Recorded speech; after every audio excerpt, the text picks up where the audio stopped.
In this video, I will show you how to easily export and download your notes from NotebookLM so you can use them in other applications.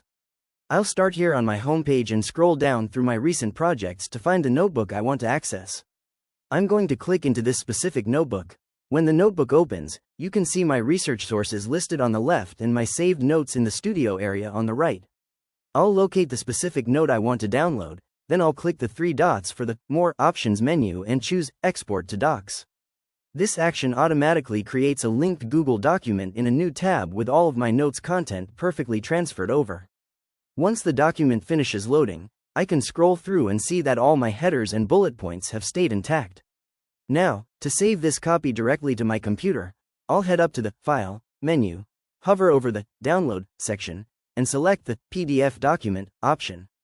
The file downloads immediately, and when I open it up, you can see I now have a final, polished document. It's a great way to take your AI-generated insights and turn them into a professional file that you can easily share or print. If you found this walkthrough helpful, please consider liking the video and subscribing for more quick tips and tutorials.